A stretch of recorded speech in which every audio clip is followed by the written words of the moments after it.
está Israel y después está Egipto, aquí está el Nilo, y hay unas montañas, y hay un mar, el Mar Negro. Y entonces Moisés sale de Egipto, va por el desierto y llega a un río que desemboca en lo que se llama el Mar Muerto. Está a 200 metros bajo el nivel del mar. Es un lugar muy especial. De acuerdo, cuando uno llega ahí, mira, ¿no? Estamos abajo del nivel. Puede decir que si yo hago un canal del Mediterráneo, el Mar Muerto queda sepultado por el agua, ¿no? Y el Jordán, entonces, es un río. Antes de llegar a él, Moisés muere. Y otro personaje toma la construcción de la tierra prometida. Puede decir, son metáforas. El liberador Hidalgo muere. ¿Dónde? En el límite de la construcción del nuevo sistema. Y luego viene Iturbide, y luego viene Santa Ana, y viene toda la historia que sigue, tan tormentosa de construcción, otro régimen. Es como que se pasa el Jordán. Y no es lo mismo ser liberador de Egipto, alguien que se arriesga hasta la muerte, que ser el político que arma el nuevo sistema. Entonces, son distintos momentos políticos. Un gran filósofo al que yo adhiero mucho, Levinas, le llama a esta etapa la etapa davídica.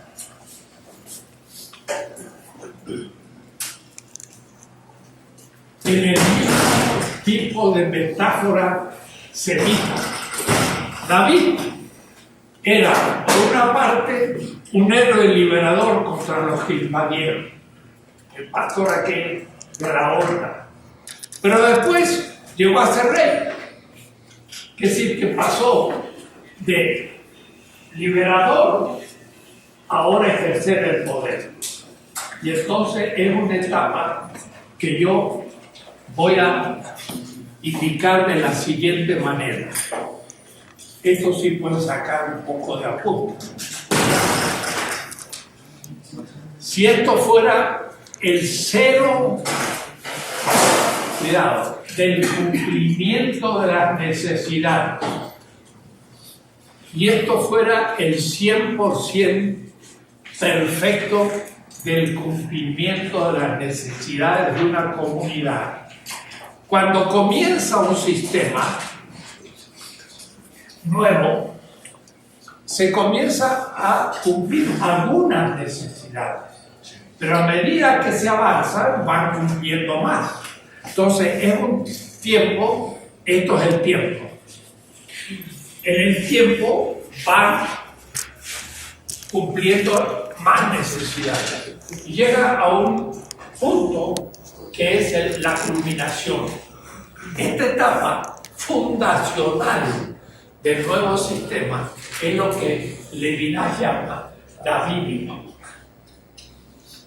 Es difícil el concepto. Es donde hay una autoridad que es el que había luchado y por lo tanto todavía es honesto, se juega por los principios y es justo.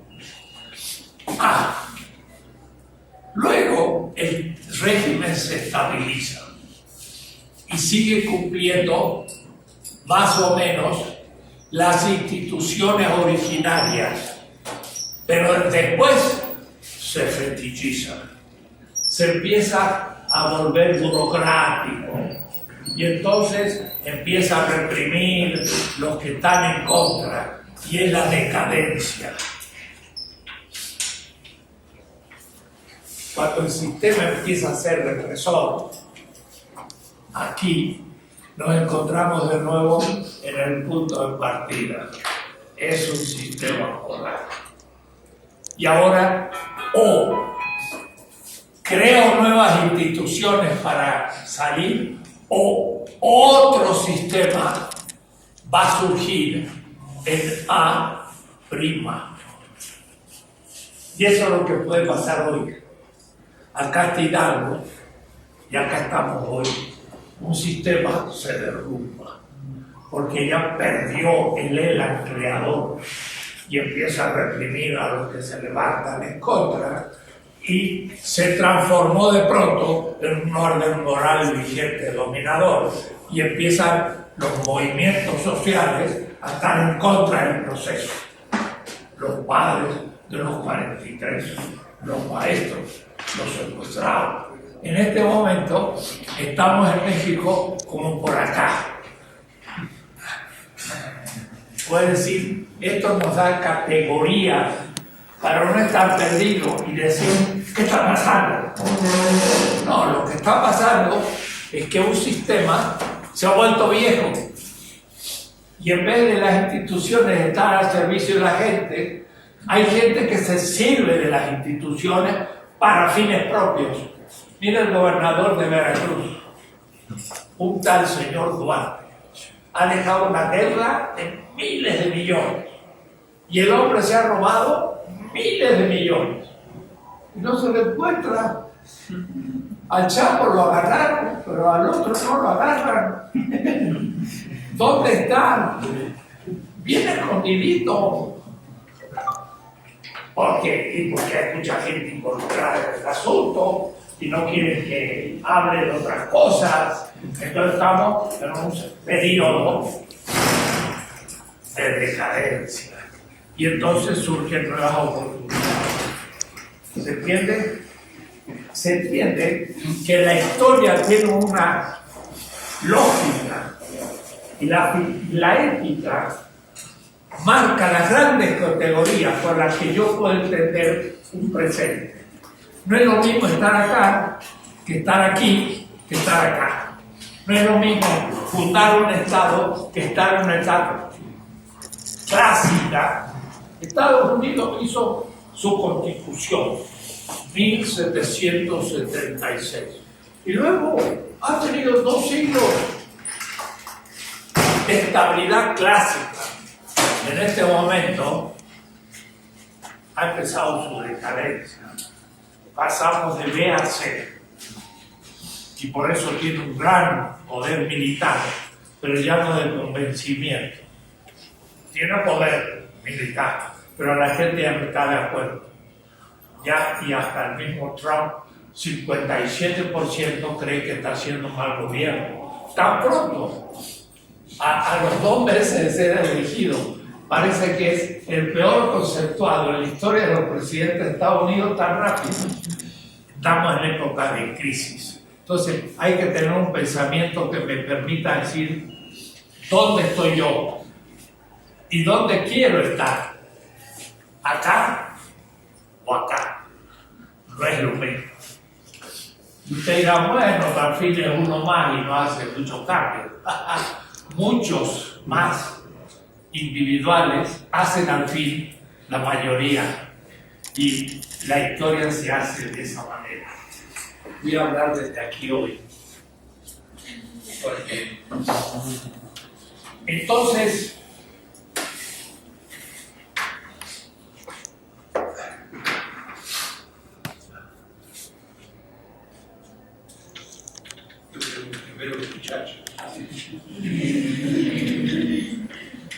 yo no lo veo, abro a las paredes, no puedo. Estoy hablando, pero entonces, esto para situar el tema. Dense cuenta que ese esquema es como un paradigma de pensamiento a todos los niveles. A todos los niveles. Entonces, en la página 158, pues, es el único tesis en que pongo un pequeño texto. Y pareciera en contra del filósofo. Dice, los filósofos han solo interpretado el mundo. De lo que se trata es de transformarlo. ¿Y cómo pienso yo eso? Bueno, debo decirle que desde mi juventud yo pensé que el filósofo debía interpretar el mundo para cambiarlo, para transformarlo, no solamente para observarlo y describirlo. Eso sería una ética descriptiva. Pero una ética normativa significa una ética que después que la he entendido, ahora me obliga a en la realidad llevar a la práctica. Y entonces decir, ¿dónde me sitúo yo cuando salgo de la clase y vengo a la calle y tomo el metro? ¿Dónde estoy en la situación actual del mundo, de América Latina, de México y de Iztapalapa? Y usted tiene que situar su carrera también en ese contexto. Van a ser ingenieros para un mundo decadente, de dominación. Era como aquel que oraba a Dios, pero era nada menos que un piloto de un avión militar que tiraba las bombas en Vietnam. Y entonces le decía, Dios, ayúdame a que mi bomba caiga justo en el objetivo. Qué bonita oración. Pero no se ponía en el lugar de los vietnamitas que recibían la bomba. De tal manera que si había un Dios, quizás le debió la bomba. O es decir, no aceptó su oración. Porque si la aceptaba, entonces era el Dios capital que necesitaba víctimas humanas. Entonces, no es asunto de orar a Dios, sino de a qué Dios orar y para qué hacer con el mundo. Simplemente describirlo, simplemente vivir a sus costillas o transformarlo para que las víctimas puedan vivir mejor. Este texto, como ustedes se dan cuenta, es de un crítico, un filósofo alemán, se llama Karl Marx, en las tesis de forma bonita. Los filósofos, pero yo diría también los biólogos, los matemáticos, los sociólogos, los historiadores, todos los profesionales solo han interpretado el mundo. De lo que se trata de transformar, pero en vista de que no haya tantas víctimas. Y entonces hay que proceder. En el momento 3. El momento 3 es 12.1, página 159. Voy a explicar el sentido de cada título. Y usted lo lee. Es la ambigüedad de la ética constructiva. La moral es el sistema normativo vigente. Yo cumplo la ley y soy bueno. Cumplo los valores del sistema y soy bueno. Y todos me pueden aplaudir, o al menos nadie me puede acusar de ser injusto o de merecer un castigo, porque cumplo la ley y los valores del sistema. 1. 2. Desde la víctima le digo al que cumple la ley, y si la ley es injusta, tú eres tan bueno, que yo me pregunté si era buena o justa. Bueno, eres culpable, porque tienes que preguntarte si la ley es justa. Y si el valor que está proponiendo es verdaderamente un valor, como decía Nietzsche, el valor del ahorro, que decía Nietzsche, la avaricia mortificada. Ahorrar es el avaro, es justa. Claro, una cosa es ahorrar para poder vivir y otra cosa es acumular. Estos millonarios, Bill Gates, sigue siendo el primero, el millonario más grande. ¿Por qué? Porque Microsoft, todos lo usamos sin darnos cuenta, todos los sistemas de computación, y le pagamos nuestra cuota al señor Bill Gates. Él es la realización de la moralidad del sistema. Justo no debería poner ese invento al servicio de la humanidad y no solo hacerse rico. Claro, después tiene unas instituciones de filantropía y gasta miles de millones para acciones, pero toda su acumulación tendría que haber sido dada a la humanidad porque era un descubrimiento de un hombre inteligente, pero podría haberlo puesto a disposición de todos, pero no, guarda la propiedad privada y cobra los derechos. Quiere decir entonces que es parte de la moral del sistema. Cuando se critica el sistema, la cuestión está clara. Estoy en contra de la injusticia, estoy en favor de los 43 padres que han perdido sus hijos, porque entre las cosas que hicieron, pues secuestraron unos camiones como estudiantes, y da la casualidad que uno de esos camiones tenía droga, y en esa droga estaba comprometido el poder político, el poder policial y el poder militar. Y entonces los pobres jóvenes fueron testigos de que se estaba transportando droga y no había que dejar ningún testigo y lo mataron a todos. Esa es la verdad histórica, pero no se la quieren reconocer. Pero sin embargo está claro, el enemigo está ahí y el que se puede. En cambio, en el tercer momento es el más difícil. Por eso digo, la ambigüedad de la ética constructiva. Hay distintas opciones y entonces las cosas ya se dividen. ¿Cómo hacer la tierra prometida? Y eso también tiene a veces contradicciones. Josué pasa el Jordán, va a construir una nueva sociedad que según el mito mosaico Dios se los ha prometido, pero había habitantes. Ya había una primera ciudad, y esta primera ciudad es tomada por los que llegan desde el desierto y la destruyen. Y el problema, ¿no? Vengo de Egipto liberándome para constituir una nueva sociedad y empiezo por destruir una ciudad. ¿Se dan cuenta de la ambigüedad?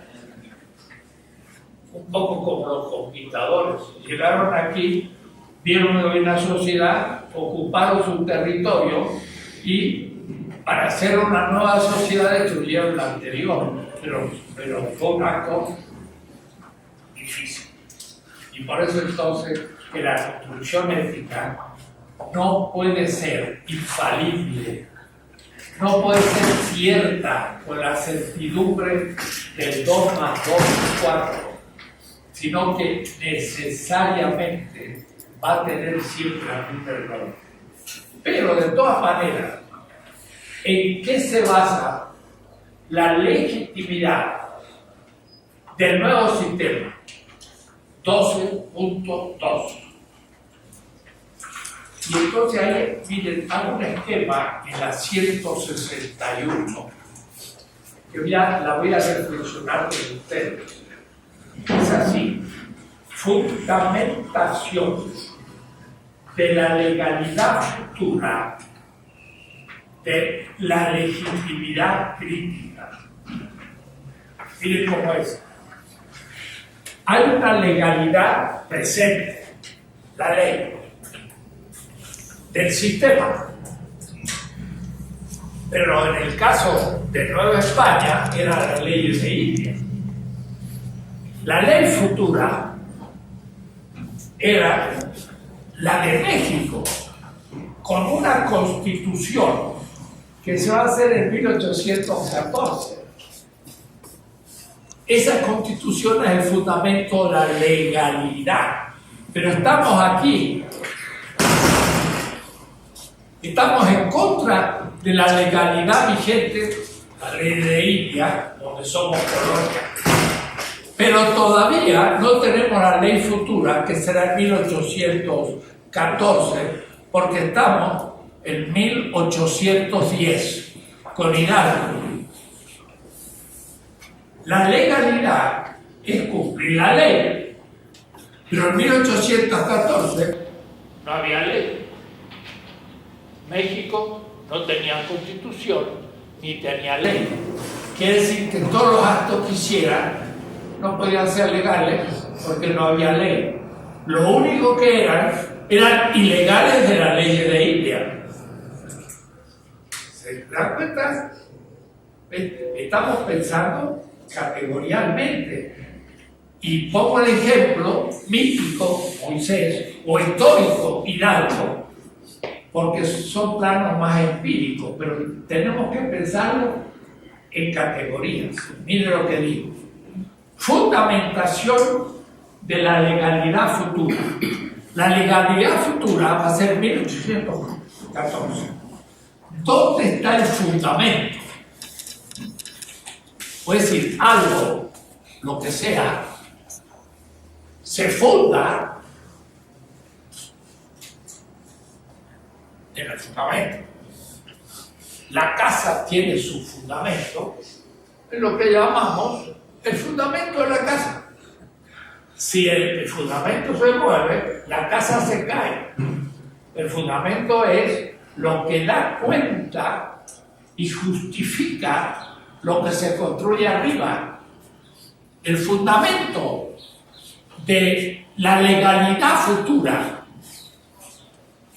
¿Cuál es? Fundamentación de la legalidad futura en la legitimidad crítica. ¿Cuál es la legitimidad crítica? No es la legitimidad del sistema que funda la ley de Indias. El sistema de Indias se fundamentaba en la autoridad del rey. Y el rey fundamentaba las reales cédulas, que era la ley. La legalidad futura de México, ¿en qué se fundamentaba? Ese es el tema. Se va a fundamentar en el consenso de las víctimas. Piensen, consenso de las víctimas. Puede decir, Hidalgo, Allende y los patriotas están de acuerdo, eso es consenso, de que el sistema es justo, de que las leyes de India no funcionan porque yo no quiero ser colonia, y estamos de acuerdo. Ese acuerdo es el fundamento de la ley futura. Es antes que la legalidad. Cuidado, puede ser un tema del parcial. ¿Qué es la legalidad y qué es la legitimidad? No es lo mismo. La legalidad es cumplir la ley. Y la legitimidad es el consenso de la comunidad. Pero el consenso de la comunidad de los españoles no era el consenso de los patriotas. No digo del tono mexicano, porque algunos eran realistas también. Y entonces estaban en contra de los patriotas. Entonces, acá hay dos legitimidades. La de los españoles y la de los liberadores o los patriotas. Cuando surge la segunda, eso se llama la legitimidad crítica. ¿Por qué? Porque critica la legitimidad vigente, que es la basada en los españoles y el rey. ¿Se entiende? Estoy hablando con extrema precisión, como 2 más 2 es 4, igual que la matemática, pero conceptos teóricos que por ahí les cuesta. Bueno, para eso está esto, para que piensen, porque con la pura matemática o biología o física no van a entender un sistema político ni qué es la justicia, porque son cosas mucho más complejas. No son cosas más inciertas, son más complejas. no son más irracionales porque son inciertas. Son inciertas porque son complejas y exigen una racionalidad más compleja que la abstracción de un objeto más simple. Entonces, leamos el esquemita. He explicado más que el título. Espero que ahora ya lo entiendan. Dice, fundamentación de la legitimidad futura en, puede decir, el fundamento es la legitimidad crítica, no la vigente. Puede decir, el consenso de los patriotas y no el consenso de los españoles. ¿En qué se diferencia? Una es el fundamento del sistema, que tiene víctimas, que somos nosotros porque somos colonia, y no somos seres humanos de primera, somos seres humanos de segunda. Un español era un ciudadano, nosotros éramos colonos. Un español tenía un rey, nosotros teníamos un virrey. Un español tenía un juez, nosotros teníamos un oidor que lo nombraban los jueces. Éramos ciudadanos de segunda. Y cuando cobramos conciencia que somos igual que los españoles, surge la legitimidad crítica. Pero entonces entra en crisis la legitimidad vigente. La legitimidad española entra en crisis. Y la legitimidad de los patriotas mexicanos crece.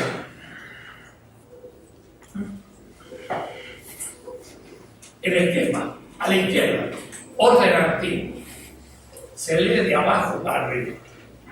El orden colonial era el fundamento, uno, es el consenso del dominador, los españoles. Ellos están de acuerdo con el rey y de acuerdo que nosotros somos colonos. La legitimidad antigua está fundada en el consenso de los españoles. Y las leyes de India están fundadas en la legitimidad del pueblo español, porque ellos están de acuerdo. A la derecha, el orden norte, México. 4. Nace un consenso crítico. Hidalgo y los suyos dicen, no estamos de acuerdo, es decir, no prestamos nuestro voto al consenso de los españoles.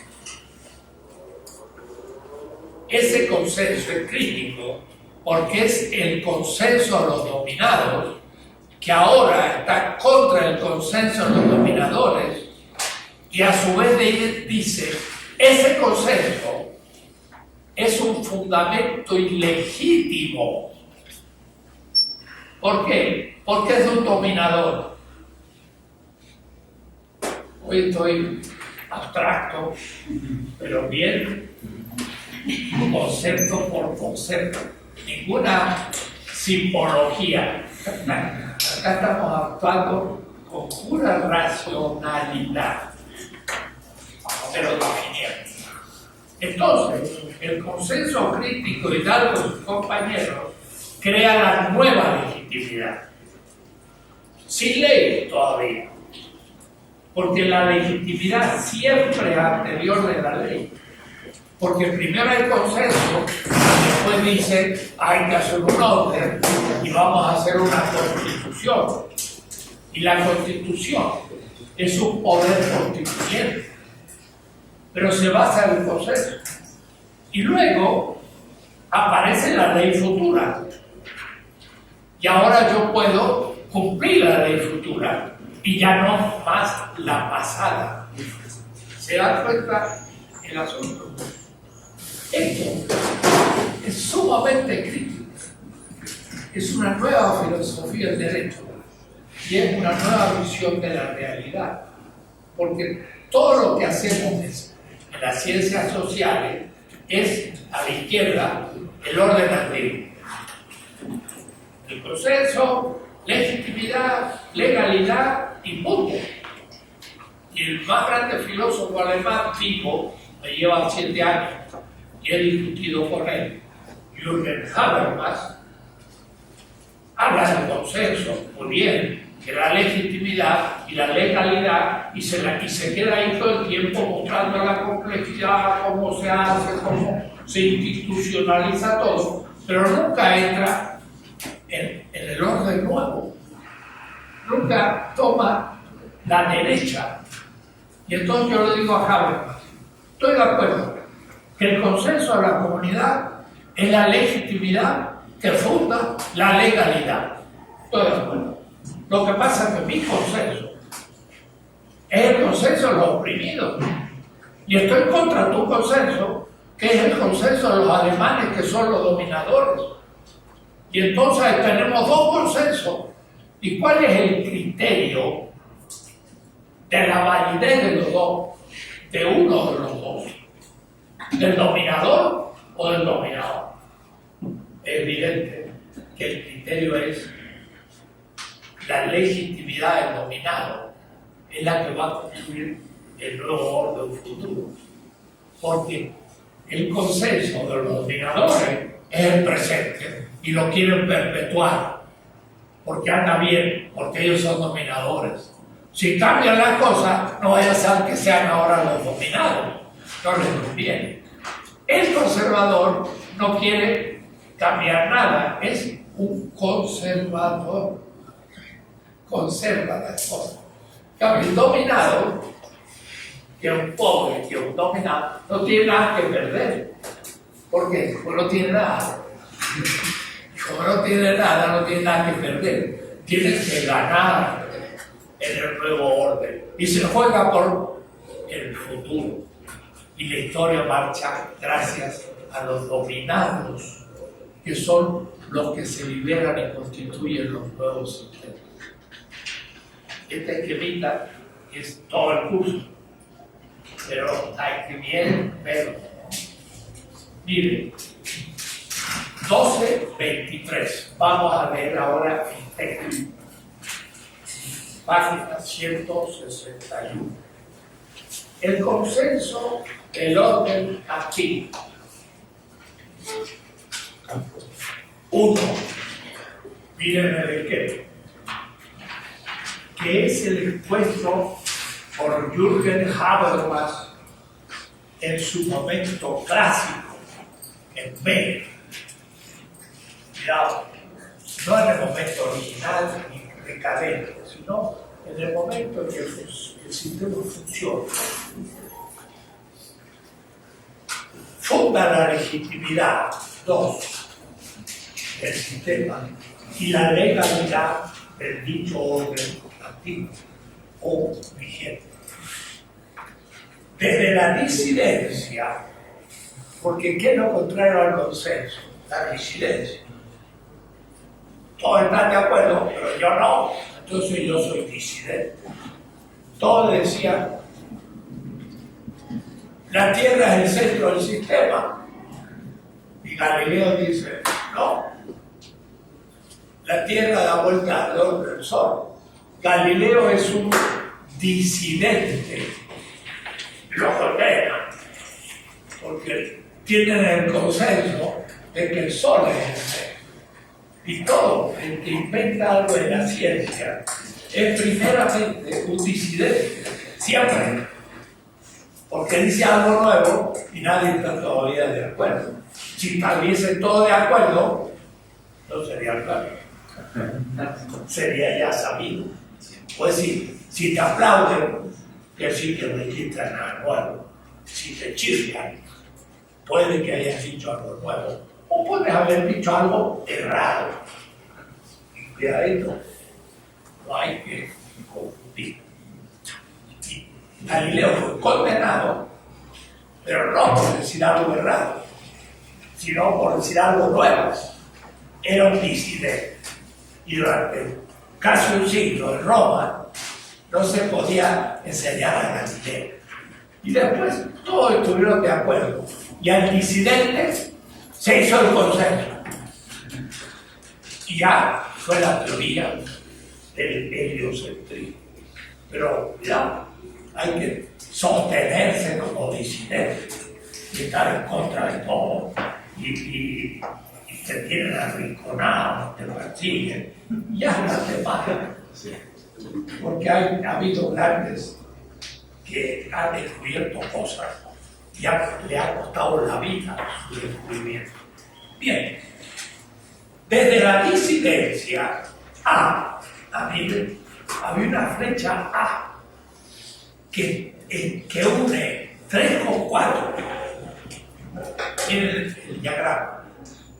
3 es la legalidad. Y la legalidad no solo es una norma, sino que es una norma coactiva. Y por ejemplo, tiene la policía consigo. Y el que no está con la ley, lo mete preso. Y el policía va a buscarlo y lo mete preso. Esa es A. A es el disidente, está en peligro, pero un peligro no teórico, un peligro real. Puede morir, lo mataron. ¿A quién? A Hidalgo. ¿Por qué? ¿Se equivocaron? No, una lógica. Era disidente de la ley de Indias y era un disidente porque no quería ser colonial. ¿Y qué hizo el sistema? Lo agarró y lo mató. ¿Para qué? Para que nadie siga su paso. Y mostró su cabeza para que cuando pasaban por ahí le decían: mira lo que le pasó al fulano. No vas a tú cometer el error de hacer lo mismo. ¿O para qué lo pusieron? ¿Por qué no lo enterraron? Lo mismo hicieron con los hermanos campesinos en Alemania.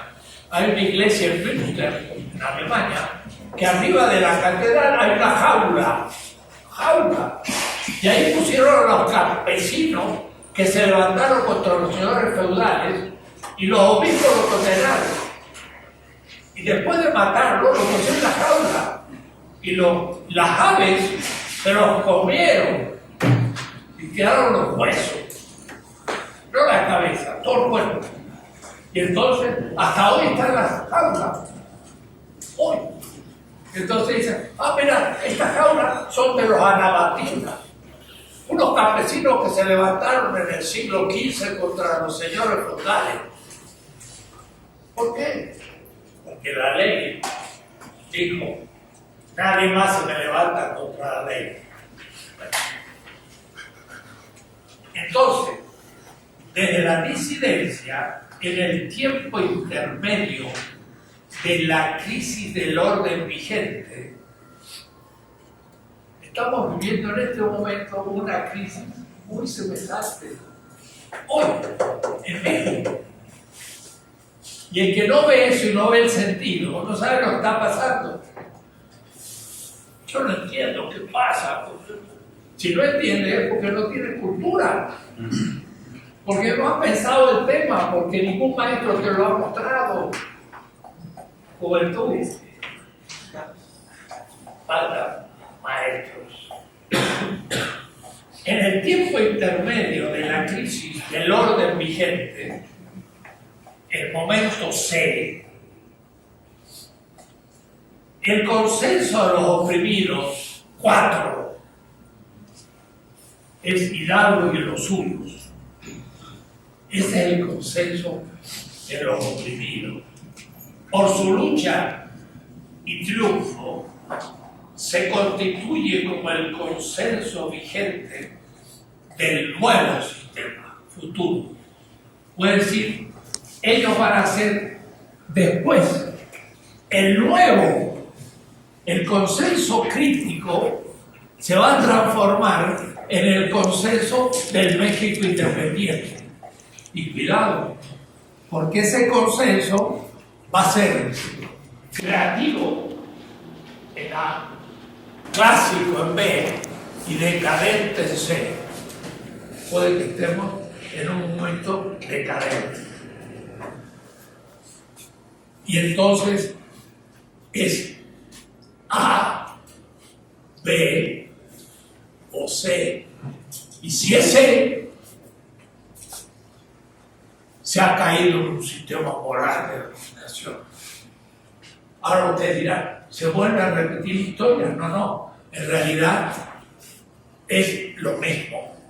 Otros se opondrán y hoy ya se oponen y harán otro sistema más justo en la segunda emancipación. Y la historia sigue. Entonces ya es una filosofía de la historia. La historia va progresando cualitativamente desde los dominados, que son los que quieren un mundo nuevo, y no jamás desde los que dominan.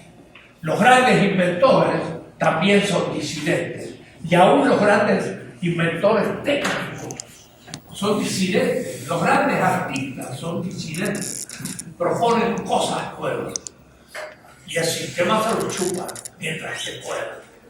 Pero cuando ya las cosas se hacen más insoportables. Bien, entonces, miren cómo es.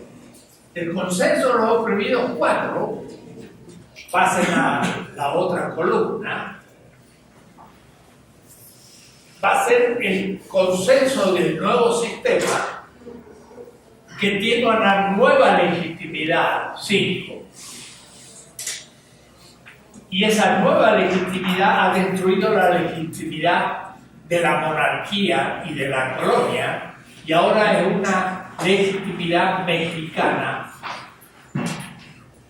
que pone en crisis la antigua legitimidad y, por último, desaparece la antigua legitimidad. Y dice, lo mismo acontece con las antiguas leyes, las leyes de India 3 desaparecen, son derogadas o subsumidas, lo mejor de ellas, en el nuevo orden moral, legal, 6. Y ahí ahora tenemos una nueva legalidad. Pero cuidado, en A la legalidad es apoyada por la gente, porque realmente es positiva, ayuda a los oprimidos, empieza a ser la construcción de México. B, llega un momento clásico en que se acepta, C, entra en crisis de nuevo. Tarde o temprano, puede durar siglos, pero no hay que dormirse sobre los laureles, porque el liberador puede terminar en un opresor si no tiene atención. ¿Ven? Esto hay que pensarlo despacito. Y esto supone una ética completamente distinta a todas las éticas vigentes. Aunque usted no crea, así dicha no hay otra.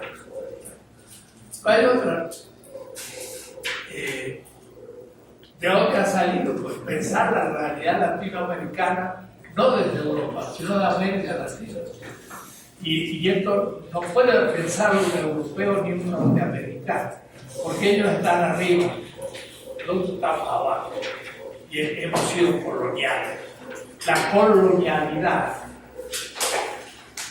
pinta la totalidad de nuestra vida desde hace 5 siglos. Somos seres humanos a la interpretación del centro, Europa y Estados Unidos, de segunda. Y el racismo del color es el modo que se clasifica esta dominación.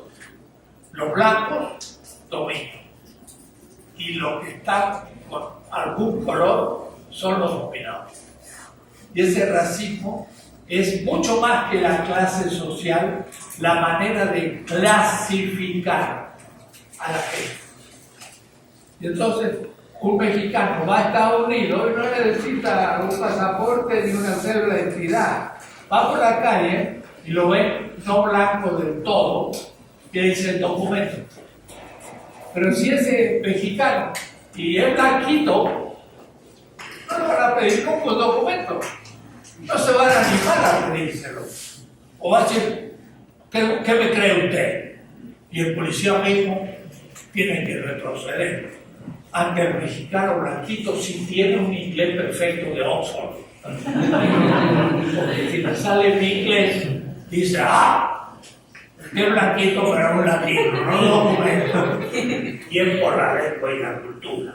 Pero ese racismo es la dominación del mundo de abajo, somos nosotros. Pero estamos liberados. Y mi ética está en toda mi filosofía, que es una filosofía de historia, de la política, y la erótica, y la lógica, y todo lo que yo hago, empezar desde abajo, desde la colonialidad del ser. Es muy fuerte lo que estamos haciendo, y es muy original. En esto los norteamericanos saben discernir lo que es repetición y lo que es original. Y entonces somos originales y nos abusan. Hoy me llegó el texto mío de las 20 tesis de política en francés. Y anteayer el mail del Duke University Press, que va a publicar un libro mío sobre Marx en inglés, ¿no? Y en alemán, y en muchas lenguas. ¿Por qué? Porque estamos diciendo cosas que valen para todo el mundo, pero no censura. Entonces, de la legitimidad crítica a la nueva legalidad, ya se entiende, ¿cierto? De la legitimidad crítica, Hidalgo y los suyos, sin ley, a la primera constitución y en todo el orden legal posterior, que se funda en ese consenso, que ahora es el consenso de toda la población. Antes uno era realista y otros no, después se dejó ya esa posición y todos adoptaron el ser mexicano. Y entonces empieza un nuevo orden. ¿Qué pasa? Porque, por ejemplo, aquí vemos que el sistema 1 tiene a sus oprimidos, que son los que no eran españoles. ¿Qué pasa con los sistemas que tienen distintos tipos de oprimidos? O sea, por ejemplo, tenemos un sistema que oprime a la gente que no es blanca, pero que también oprime al pobre, pero que también oprime a la mujer. ¿Qué pasa? Claro, la totalidad es también una categoría. Y es también una categoría que se puede aplicar abstractamente a cualquier sistema. Pero no es lo mismo un sistema económico que un sistema político, que un sistema de género. En el género hay varones y mujeres, pero también hay gays, hay lesbianas y hay muchas cosas. En cada sistema hay un tipo de normatividad vigente. Y en cada sistema hay un tipo de víctima distinta. Y la ética explica todos esos sistemas y todos estos tipos de víctimas. Porque yo puedo aplicar esto exactamente igual para el género. Y decir, el sistema como totalidad es el patriarcalismo machista, que ha reinado durante todo el neolítico y aún antes, por lo menos 10.000 años. Y entonces, yo tengo todo un tomo sobre el asunto, porque el mundo moderno, Descartes dijo, yo pienso, y de ahí empieza a sacar todo, ¿no? El ego machista no se escandaliza a nadie, pero yo lo defino de la siguiente manera. El mundo patriarcal machista tiene un ego dominador y yo le llamo el ego fálico.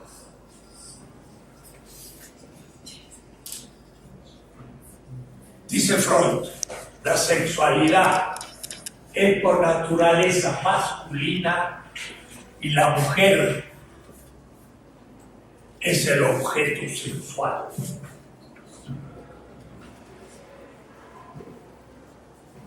Pasa por ser un genio. Y es un genio. Porque definió de una manera extraordinaria el machismo. No el género humano. El machismo. Escuchen. La sexualidad con naturaleza masculina y la mujer es el objeto sexual. No es sujeto, es objeto. Es la dominada. Entonces aquí yo tengo una totalidad y una legalidad también. ¿Por qué? Porque el padre tenía la propiedad de la casa y la mujer no. El padre tenía el derecho a votar y la mujer no. Puede decir, todas las normas daban al masculino de ser sujeto. Y la mujer estaba a disposición. Hasta Aristóteles dice eso. La mujer es un ser masculino imperfecto. Y dice, el nacimiento es procrear lo mismo por lo mismo. El varón procrea un varón por medio de la mujer. La mujer nomás que es una mediación. Lo importante es el varón hijo.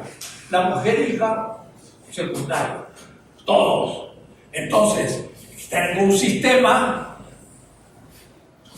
y se aplica ahora la ética. La moral es cumplir con el ideal del macho y la mujer cumplir con el ideal de la mujer, que es surcir la media, hacer la cocina y ser obediente del varón, esperando que venga para ponerle unas pantuflas si es de clase media. Si no, pues estará en la calle, pero en fin, a su servicio.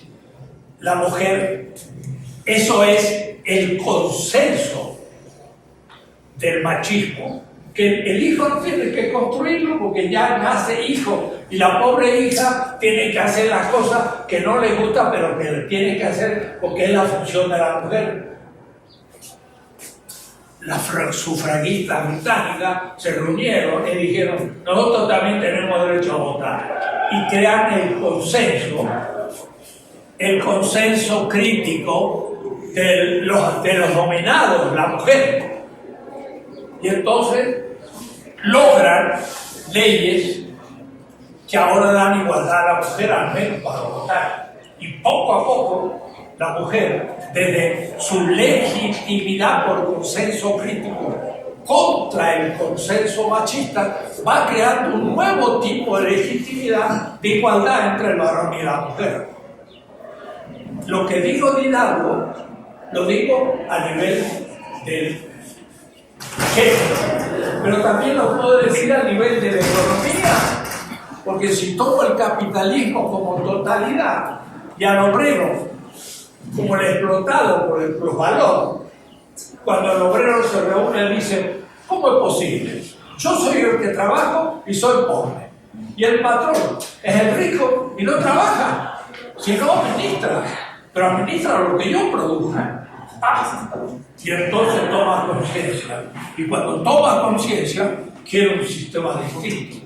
No lo ha logrado todavía. El socialismo real no logró liberar al trabajo tampoco. Lo haremos en el siglo XXI bien avanzado. La pregunta era, cuando hablo de totalidad, hablo de un sistema. Y hay muchos sistemas y muchos tipos de opresión, muchos tipos de legitimidad y muchos tipos de legalidad. La ética estudia las categorías que después en cada uno de los campos se aplica de otra manera. El oprimido en el campo económico es el obrero o el campesino. En el campo político son los movimientos sociales o marginales.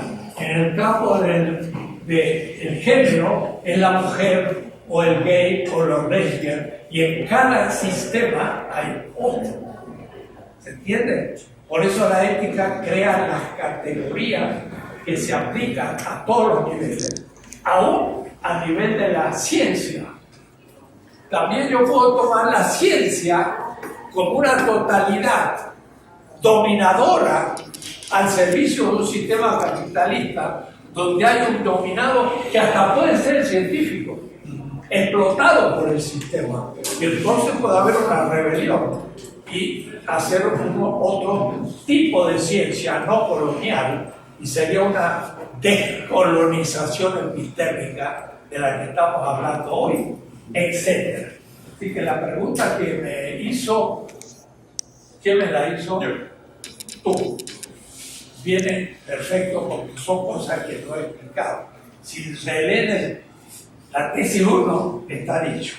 Pero era la tesis 1 cuando no teníamos ninguna categoría. Ahora ya podemos empezar a darnos cuenta qué es la ética. Es el sistema categorial de todos los campos prácticos. Digo totalidad, pero hay muchos tipos de totalidad. Digo dominado, hay muchos tipos de dominado. Y así. ¿Sí? Y después aquí. Bueno, mi pregunta es, cuando en el consenso de los dominados llega a madurar, se convierte en una legitimidad y genera en los hechos una normativa interna.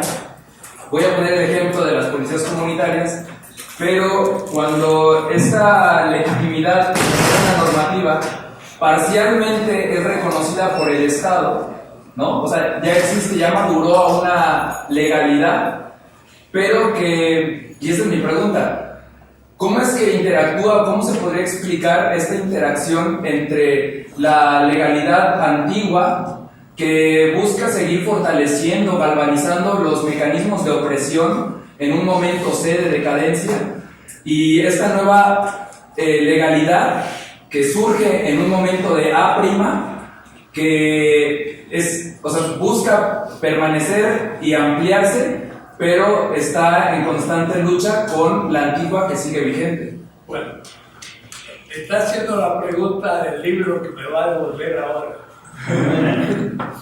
que es de Boaventura de Sousa Santos, un libro de 600 páginas, donde analiza justamente de que puede haber un sistema legal vigente, pero al mismo tiempo hay otros dominados que van a crear un nuevo sistema vigente.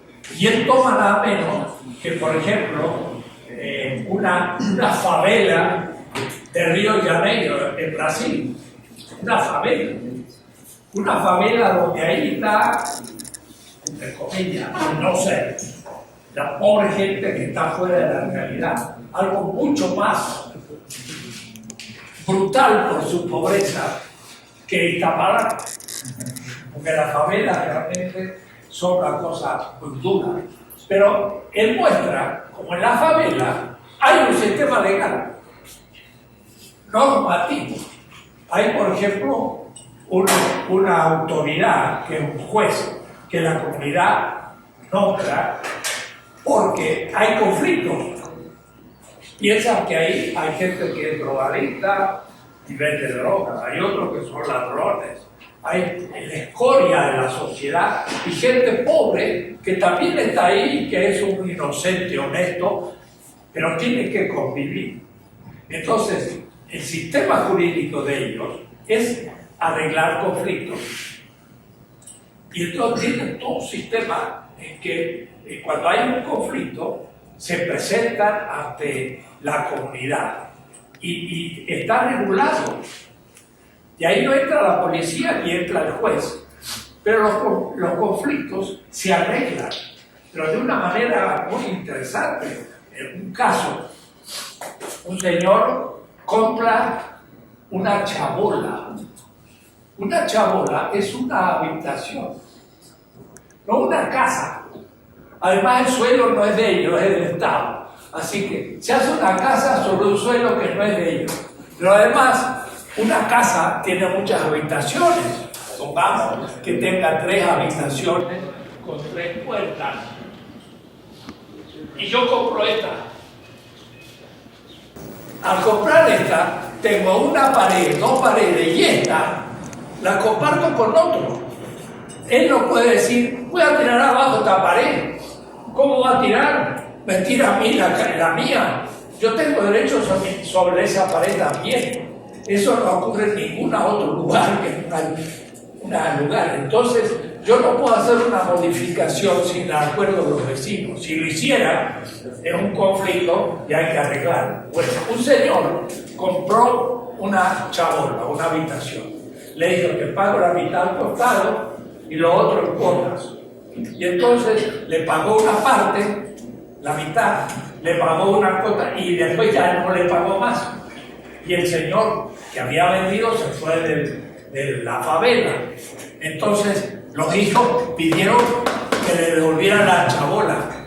Pero él dice, ya pagó como el 75%. Entonces los reúne y empiezan. Lo que pasa es que él pagó unas contribuciones, deudas, a la señora del que lo había vendido.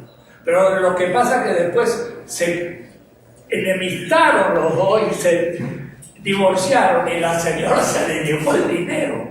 De tal manera que el que le pagó no le terminó hacer unos líos tremendos, ¿no?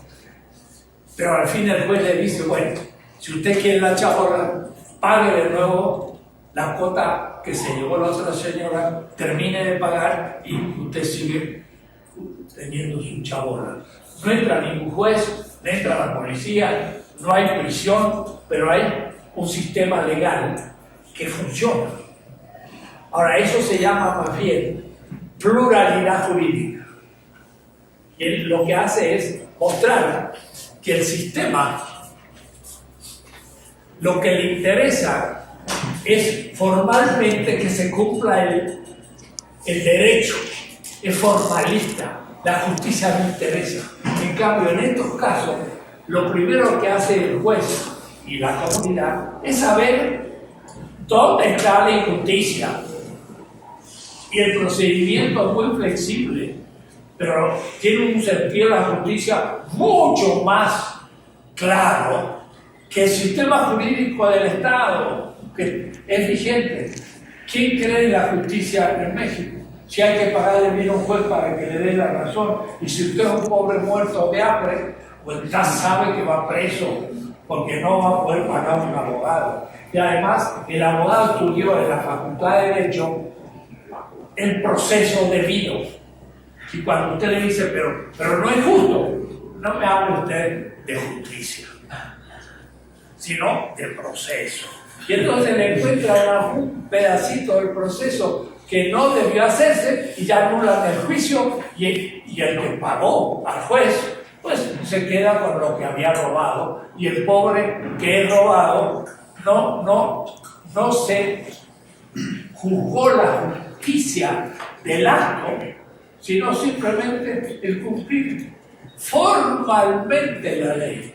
Entonces, el sistema jurídico está corrompido, Brasilia y México, y en cambio esa juridicidad paralela de una chabola o de una fábrica tiene mucho más sentido de la justicia que el propio juez, porque arregla los conflictos y la gente entonces tiene que admitirlo. Entonces el juez tiene que convencer a las partes de que se arregle de esta manera y todos lo aceptan. Y se acabó. En cambio, en la justicia que tenemos, sabemos que el que no pudo pagar se llevó la culpabilidad y sale rabiando, pero no tiene de otra que aceptarlo. Pues tiene un sistema que no funciona. Un libro de 600 páginas con cantidad de casos, justamente, de grupos oprimidos en el Asia, en África, en América Latina, donde surge un derecho alternativo al derecho vigente, que son como los presagios de un nuevo sistema jurídico futuro de los países y de la humanidad, distinto al sistema jurídico actual. Eso es Boaventura del Cortázar Sarto, que es un gran investigador, porque trabaja con cientos de ejemplos, África, Asia, América Latina, no de Europa y Estados Unidos. Y entonces uno tiene muchos casos en los que puede ahora ejercer lo que tú estabas haciendo. Tú estabas ya buscando la fundamentación de ese derecho nuevo, alternativo al derecho del Estado moderno, que es el vigente. Y eso es muy importante porque entonces nos muestra las mismas categorías se aplican también a la filosofía del derecho, al derecho de la facultad de derecho. Pero la facultad de derecho no tiene una filosofía del derecho regida por esta ética, sino un sistema de derecho que lo único que hace es aceptar la moralidad del sistema y en el fondo de los opresores, que son los que pueden pagar el sistema, que está completamente corrompido en México, que no hay ningún juez que realmente pues, imparta justicia, sino que en vez de decir, y a usted, en conciencia, ¿quién cree que tiene la razón? Lo primero que pregunta es, ¿y quién paga? ¿Quién paga? Y si paga alguien que tiene dinero, yo lo salvo. No me importa que sea justo o injusto lo que hizo, yo lo salvo. Claro, hay algunos casos extremos que ya no los puedes salvar, porque se ha movido social y son los únicos que se hace un poco de justicia. Bueno, avancé un poco en la tesis